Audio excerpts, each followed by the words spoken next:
द्वारका आगामी विधानसभा चुनाव को लेकर द्वारका के विभिन्न समितियां, अपार्टमेंट और सोसाइटी के निवासियों द्वारा मटियाला विधानसभा के प्रत्याशियों के साथ एक जन संवाद कार्यक्रम आयोजित किया गया। इस कार्यक्रम में आम आदमी पार्टी आप के प्रत्याशी सुमेश शौकीन पहुंचे और क्षेत्रवासियों की समस्या सुनी। जन संवाद के दौरान स्थानीय निवासियों ने जल आपूर्ति, सफाई व्यवस्था, ट्रैफिक की समस्या, पार्क के रखरखाव और सुरक्षा से जुड़ी विभिन्न चिंताओं को साझा किया। सुमेश शौकीन ने धैर्यपूर्वक सभी मुद्दों को सुना और समाधान के लिए अपनी योजना लोगों के सामने रखी। उन्होंने भरोसा दिलाया कि आम आदमी पार्टी की सरकार बनने पर क्षेत्र में बुनियादी सुविधाओं में सुधार किया जाएगा और जनता को पारदर्शी एवं ईमानदारी प्रशासन मिलेगा। सुमेश शौकीन ने कहा, आपकी समस्याओं को समझना और उनका समाधान करना हमारी प्राथमिकता है। आम आदमी पार्टी हमेशा जनहित में कार्य करती आई है और भविष्य में भी जनता की आवश्यकताओं को पूरा करने के लिए कड़ी मेहनत करेगी। इस मौके पर मटियाला विधानसभा से आप प्रत्याशी सुमेश शौकीन एवं जन संवाद कर रहे लोगों से मीडिया ने बात की। आइए हम सुनाते हैं इन सभी का क्या कुछ कहना। इंटरेक्शन मीट रखा था जिनमें इन्होंने तीनों कैंडिडेट्स को बुलाया था। मैं तो समय पे पहुंच गया था, लेकिन बड़े खेद के साथ कहना पड़ रहा है कि बाकी दो कैंडिडेट्स नहीं आए। या तो वो द्वारका के लोगों की इज्जत नहीं करते, या द्वारका के लोगों को फेस करने का उनमें मादा नहीं था, या द्वारका के लोगों का जो काम था उनका उनके पास कोई विजन नहीं था। क्या कारण रहे मुझे नहीं पता। मैं तो सिर्फ एक ही बात कहना चाहता हूँ कि द्वारका के लोगों ने खूब मेरे को ड्रिल किया, कार्यकाल के काम गिनवाए और उन्होंने कहा कि अगला रोड मैप द्वारका के लिए क्या है। उसका विस्तार से मैंने उनको अपने बारे में बताया, उनके रोड मैप के बारे में बताया, उनकी समस्याओं के बारे में बताया, उनके समाधान के बारे में बताया। लोगों ने बहुत पॉजिटिवली लिया है और मुझे पूर्ण विश्वास है कि ऐसे इंटरेक्शन, ये इलेक्शन बेसिकली ऐसा ही होना चाहिए। जब हम भी जाएं, अनऑथराइज में जाएं, तब भी ऐसे ही डिबेट होनी चाहिए, ताकि मतलब लोगों को पता लगे। अब हम जिंदाबाद जिंदाबाद करते रहते हैं, लोगों को आधी बातें समझ में आती हैं, आधी नहीं आती हैं। चलो कोई बात नहीं, सुमेश शौकीन का तो एक बहुत लंबा ट्रैक रिकॉर्ड है अपने कार्यकाल का, तो हमारे को तो सब लोग बहुत प्यार दे रहे हैं हर जगह। लेकिन द्वारका ने आज जो पहल करी है, मैं इनको बधाई देता हूँ। देखिए, द्वारका की तमाम जो सामाजिक व धार्मिक संगठन है, उन लोगों ने इस बार निर्णय लिया था कि जन संवाद के माध्यम से जो मटियाला क्षेत्र के जो प्रत्याशी हैं, चाहे वो किसी भी पॉलिटिकल पार्टी के हों, भाजपा के हो, आम आदमी पार्टी के हों, उनको बुला के द्वारका का एजेंडा बताया जाए कि द्वारका के लोग क्या चाहते हैं, किस प्रकार से।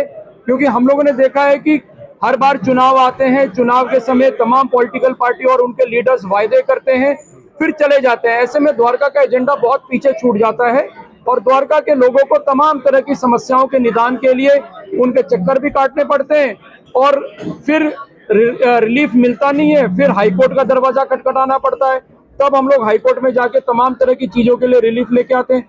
तो इसीलिए इस बार हम लोगों ने तय किया था कि तमाम पॉलिटिकल लीडर्स को बुला के, प्रत्याशियों को बुला के उनसे द्वारका का रोड मैप पूछेंगे। कल को कोई ये ना कहे कि मैं द्वारका की समस्याओं से अनभिज्ञ हूँ, मुझे यही नहीं पता कि द्वारका में क्या प्रॉब्लम है और उसका सॉल्यूशन क्या है। आज द्वारका के लोगों ने जनसंवाद में समस्याएं भी बताई है, समाधान भी बताया है और अपने जो प्रत्याशी थे यहाँ पे आम आदमी पार्टी के सुमेश शौकीन जी, उनके विचार भी सुने और उनसे द्वारका का रोड मैप भी जाना। इसीलिए मुझे लगता है कि इस तरह के जो इंटरेक्टिव प्रोग्राम है, ये चुनाव के दौरान हर असेंबली कॉन्स्टिट्यूएंसी में होना चाहिए। आखिरकार आज 26 जनवरी का दिन है, संविधान आज के दिन से लागू हुआ था, तो संविधान में एक शब्द आता है अकाउंटेबिलिटी, जवाबदेही।